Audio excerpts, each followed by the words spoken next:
Is this thing on? Hello? Hello? Hello? Hey everyone, and welcome to my first YouTube video, finally. So there are probably two reasons why you're tuning in right now. Reason number one is that you saw it on my Instagram story and you decided to see what the hell Aaron was doing on YouTube. And reason number two is that you're actually interested in kickstarting your podcast during this quarantine time. So either way, thank you for tuning in and let's get started. I do want to start off with step number one, and that is your idea or your niche. So this is arguably going to be the hardest and the easiest part about kind of kickstarting your podcast, but it's really the foundation and kind of the brick of the houses, so to speak. You really need to kind of focus on a certain idea and a certain topic and really just focus on that for all the content that you're going to be doing surrounding your podcast. To give you a different kind of example, for my podcast, Beneath Vancouver Radio, people can expect to listen to different kind of creatives, entrepreneurs, business owners on my podcast, and they get to hear their story on how they all started and kind of to see what they're doing within the city and within our community. So it's simple, it's concise, and honestly, that's the starting point for any piece of content. Okay, now comes honestly the hardest part and probably the most excruciating when it comes to any sort of content piece, and especially a podcast, is your name. So making a name and establishing a name for your podcast is definitely easier said than done. And it's honestly one of the most important parts. I highly recommend that you take your time for this. You do not want to be ending up like this guy over here and throwing the papers all over the place, right? Take your time, really consider what is your podcast about. Go back to the previous step, understand your idea or your niche. And I highly recommend again for you not to rush this. This is going to be a huge portion of your podcast in terms of branding. If you ever want to network, you're making something simple, you're letting them know your name. Try not to make it too long, but maybe try not to make it short. Find that sweet spot in between, get feedback from others, ask them, hey, when I say this, what do you think of? What kind of content do you think of? And then from there, just kind of get feedback and just grow your foundation from the name as well. So name, super important, don't rush it. So the third step or tip is going to be your equipment, right? What equipment do I need to start? Do I need to go buy a new mic? Do I need to go invest in a setup? And an unofficial golden rule when it comes to content is that expensive equipment does not necessarily equal better content, right? I think a big example is smartphones, right? And the ability to record videos, record audio, take photos. And it's all about the creativity and the value that you're providing in the content. In terms of the podcast, it's honestly just your ideas and what you're kind of talking about or conversing about with your guests or fellow co-hosts as well. I think in general, you don't want to be talking in kind of like a 1990s microphone or using your laptop mic so it sounds like you're in the biggest cave in the world, which, by the way, is located in Vietnam. I fact-checked it. All you need to start in reality is your phone and a nice pair of headphones. Regardless if you're using Apple, Android, or whatever, that's all you really need, right? Start recording yourself. If you are doing solo, obviously from there, you're just talking about certain things, depending on, again, the topic that you're going to be discussing. If you have a co-host or fellow guests, just use other sort of platforms available as well, such as Skype, Zoom, Discord, etc. And try to make it work with what you have at first. Obviously, from there, you can upgrade to a Yeti microphone. That's actually what I'm currently been using for the past year and a half. Or eventually down the line, if the opportunity arises, you can buy XLR microphones and kind of more mixers and studio level equipment. But again, your mileage will vary and it really depends on where you want to go with it and obviously your budget as well. Step number 4 is going to be your software and the kind of the software that you'll be using to host your podcast, which is going to be the hosting platform, and editing your podcast, which is obviously going to be the editing software.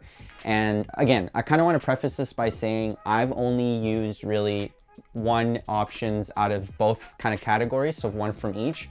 There's obviously a lot of different ones. I'm just going to be giving my 2 cents from what I've used and what my needs are. Depending again where you're starting and where you're going in terms of your podcast goals, you might need different ones, but these have been working for me so far. I have no complaints. So let's get into the hosting platform. So the hosting platform that I use is called Anchor FM. Anchor FM is free, which is again great. And from there, it's actually probably one of the more simple ones that I've seen and from people that I've talked to. You can see your analytics, you can upload just directly from there. There is a sponsored segment, but to my knowledge, I believe that's only available in the States, so feels bad, Canada. No, God! No, God, please, no! You can also just see the different analytics, who's listening from where, from what platform, and how many episodes are played, your retention, which I think is super important in terms of seeing maybe you need to shorten your episodes or lengthen your episodes. So there's a lot of free data and a lot of analytics that can help grow your podcast. So Anchor FM honestly gets my stamp of approval. Now, the editing software that I use is actually Audacity. And again, Audacity, if you probably haven't guessed already, is free. And honestly, it works for me. A lot of other people use Adobe Audition if you have Creative Cloud access. Some people use GarageBand if they have Macs. Again, it just depends on what you're comfortable with. At the end of the day, Audacity for me does the job. I can manipulate audio, I can edit it, I can add different portions of the tracks, etc. So, you know, it gets the job done for me. There's no really necessity at the time for me to upgrade. I think if I do upgrade eventually my equipment, then I might need to change software depending on that and their needs for the equipment. But for right now, Audacity works. To be honest, you can technically upload your podcast raw. It's raw, Melissa! Yes. But I honestly would not recommend that. I would at least add a little bit of different tweaks here and there. And I'll kind of go into further detail into what those tweaks are. So the first edit that I would do for the podcast is to add an intro and an outro. Honestly, this makes a huge difference, kind of having your signature sound at the beginning, and people will kind of know like that's what to expect. And instead of just cutting right into like, hello, this is Aaron from Beneath Vancouver, it's, you know, just the build up, lets people know, have that kind of intro at the beginning, similar to a YouTube intro that you would see in YouTube channels as well. And then again, same thing with the outro. The second edit that I would highly recommend that you do is to remove any unwanted portions of the podcast. Now, this may or may not be more prominent in some episodes. For example, for myself, I've rarely gotten people telling me I don't want to put this in the podcast episode. And the beauty about editing is if you do want to remove certain portions, whether it's yourself or your fellow guest, you can just do that post-production and you don't have to worry about it. It's also important for maybe if you have a huge gap or you had to pause the episode for whatever reason, it just cleans it up a little bit and removes any unnecessary kind of filler words or any filler content in between as well. So the third edit that I would do is manipulate your audio. And kind of what I mean by this is to do any necessary adjustments in terms of the equalizing it, distortion, normalizing it, noise reduction, etc. Adding treble boost, bass boost. And then from there, again, if you have no idea what the hell I just said, don't worry about it. When I first started, I had no idea either. I'm actually gonna leave in the description a link to the tutorial that helped me understand this a little bit more and kind of what each different thing means. I would go into it a little bit further, but that would just kind of lengthen the video a little bit more. But again, if you want to learn a little bit more, if you don't have an understanding of kind of those certain topics or manipulating audio in general, make sure to check out the link in the description below. And just a precursor to that, however, is the specific link is to Audacity. So if you're using Adobe Audition or another piece of software, it probably is similar, but it might not just be a direct apples to apples comparison. So just keep that in mind. Okay, so you've got your idea or your topic, you have your name, you have your equipment, you have your software. The last portion of the puzzle, you've obviously added everything to it. You've uploaded your first podcast, you're feeling good. How do I get more people to listen to my podcast? And don't worry, this is something that even I struggle with still to this day and I'm still trying to figure out. And that's step number 5 is promoting your podcast or promotion. So you just uploaded your first podcast episode, you promote it on your social media, you know, you're wanting to see how you can promote it a little bit better or understand how you can widen your reach. And to be honest, it's a little bit of a waiting game. I think that's for anything when it comes to social media and promotion as well. Number 1, you have a 45-minute long piece of audio.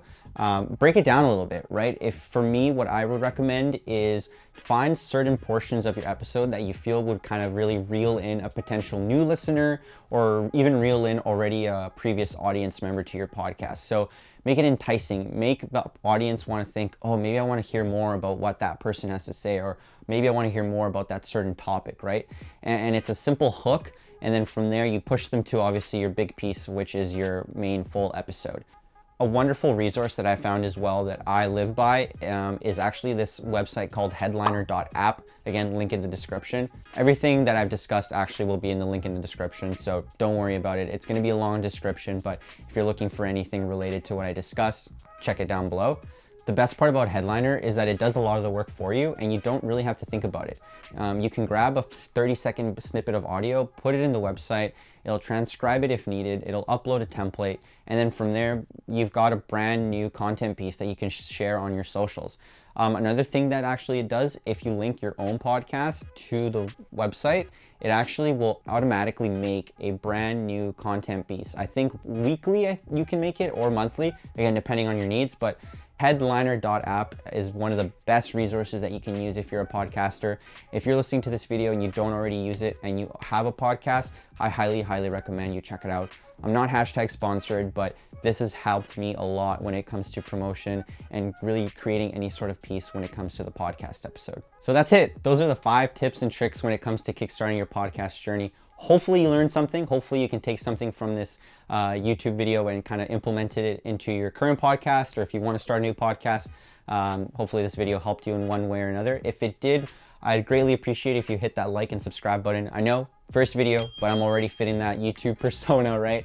And if you have your own podcast, feel free to share it down in the comments down below. I love to take a listen and hear what else is out there. And if you have any questions, feel free to do the same.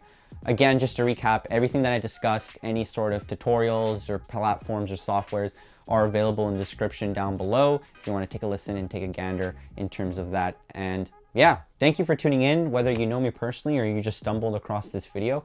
Thank you for taking the time, and hopefully you learned something. I'll see you on the next one. Take care. Peace.